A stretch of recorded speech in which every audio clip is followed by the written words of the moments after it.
Welcome back. Here on the beautiful campus of Florida Panhandle Technical College. Here today in Studio B, the production facility of the college. Right now with Jackson Roland, is first-year student, only year student because he'll be graduating soon and moving on to a four-year college. Here today to talk about digital video technology, talking about television production technology, talking about drones, audio production, all the things that go into what we offer here in this class, which has become a amalgamous melding of so many disciplines, not the least of which is life skills. When was the last time somebody talked to you about the way you should do your taxes? Not something they typically teach in school. We don't use the schools to teach people how to build business cards or the value of them. We don't use the school systems to teach kids how to change a tire or the reason why they should be willing to stand up for themselves but never fight unless they have to. There are some things that are verboten we just don't talk about in the public education system.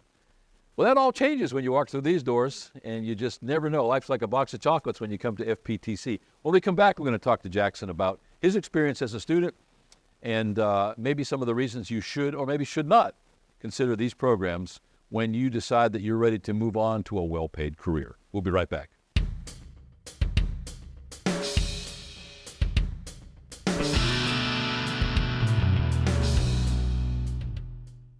Welcome back. As mentioned, our guest today is Jackson Roland. Thank you so much for joining me today. Of course. Jackson is a graduate of Slocomb High School in Southeast Alabama. He is one of the first few students who has taken advantage of the out-of-state match of tuition. Up until a couple, 3 years ago, it cost you 3 times as much, a factor of 3, to come to this college if you were outside the state. I understand that. This is state-funded.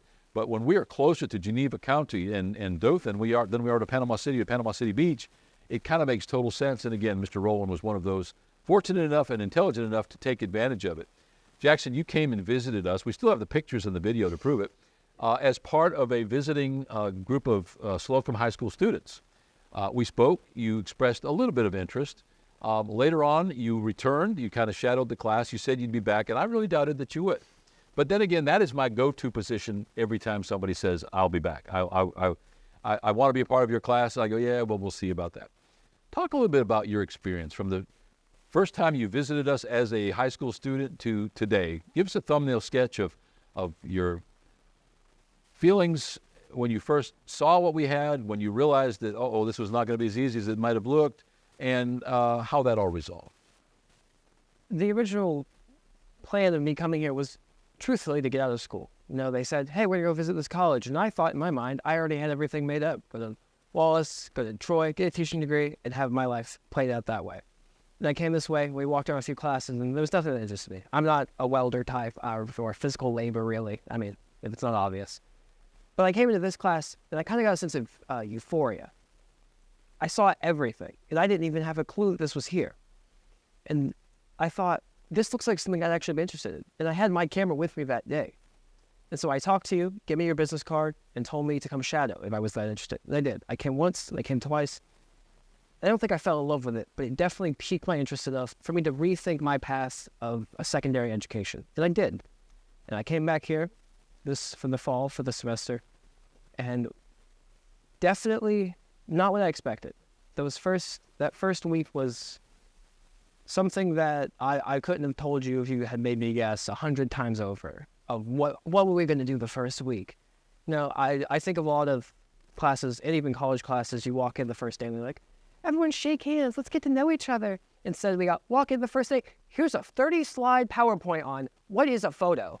And so, it's definitely hard if you come in with the wrong mindset. And if you come in thinking it's going to be easy, then you're going to get hit with a reality check real quickly. Your steam's going to go way down. If you can't handle that, you're not going to handle this class. Well, we started with 14, and we immediately lost a couple. Then we lost a couple more over time through attrition. And some of those were because those folks weren't prepared to adapt. When in doubt, if you keep your mouth closed and just kind of follow everybody else, you're going to be fine, right? And some people want to be heard to the exclusion of listening. And they gave us 2 ears and 1 mouth because we should probably be listening at least twice as much.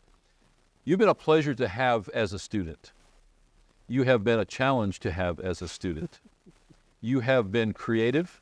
You have been a free spirit. And I appreciate all those things because I myself was exactly that way when I was 18, 19, 20 years old. So I'm the last one in the world that's going to ever fault somebody for being who they are.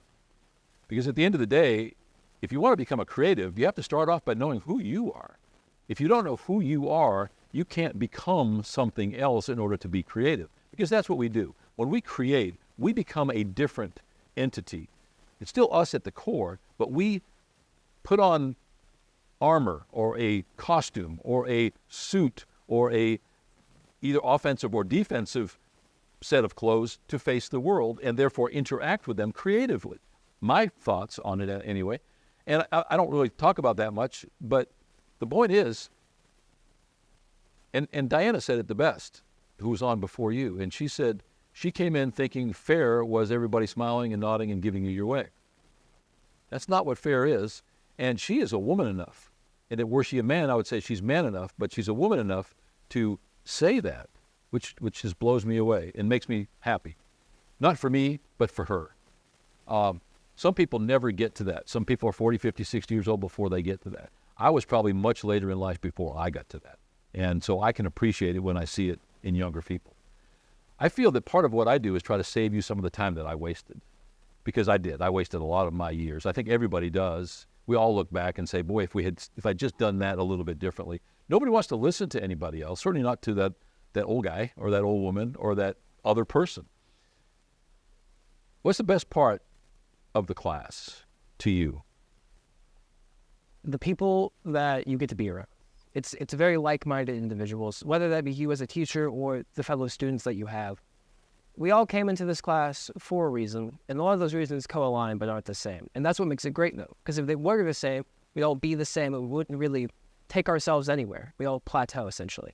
And because we all had different ideas and different reasons of being here, we kind of form a staircase that just keeps helping each other out. And so because of those people that I'm around and help me elevate myself to another level, I wouldn't have been able to be by myself if I tried and learned this from a YouTube video or try and learned it from an outside source that's just me. It definitely is a helpful source. This group of people, not unlike any other class that I've had, could not have been more unlike one another coming in the first day.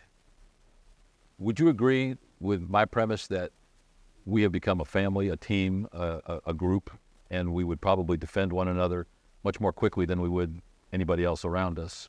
Definitely. I think we've gotten a bond over these past 6 months or however long that it's different than anything I've ever had. You know, I've had classmates, and I shared a classroom with people for 4 years. I wouldn't say I've gotten as close to them as I have to the people in this class. It's just something special about this environment, it really is.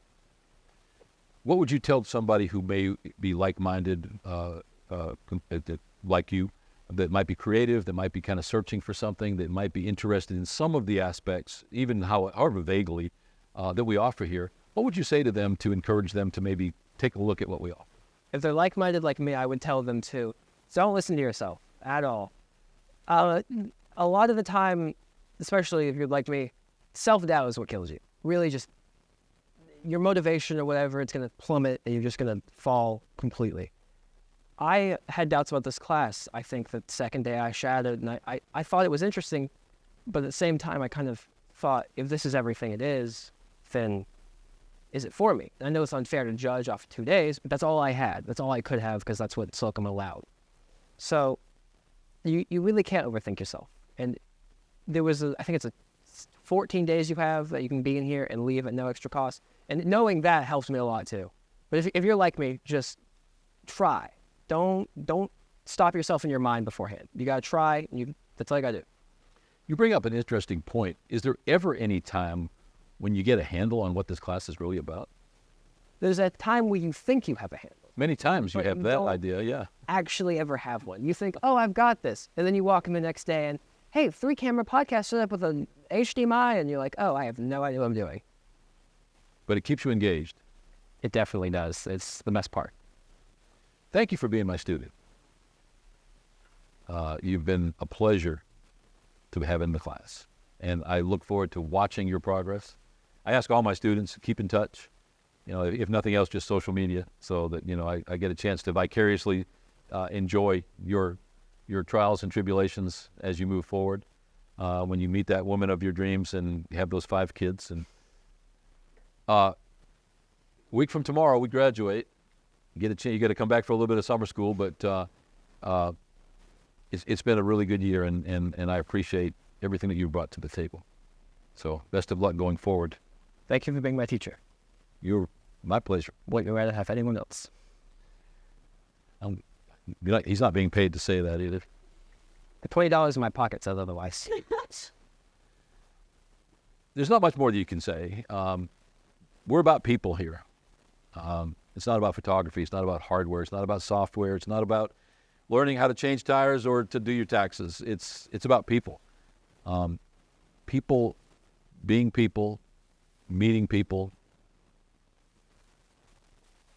letting go of preconceptions, becoming a better person. And at this point, I'm just speaking about me. I'm not even starting to speak about my students at this point. Check us out. If you have any creative bone in your body, there's probably something here that will appeal to you. I'll do my best to show you the reasons why you should not enter this class. But like Mr. Jackson, Ms. Buchanan, Mr. Castro, I think that you give it a shot, there's probably something for just about everybody here at Florida Panhandle Technical College. We'll be right back.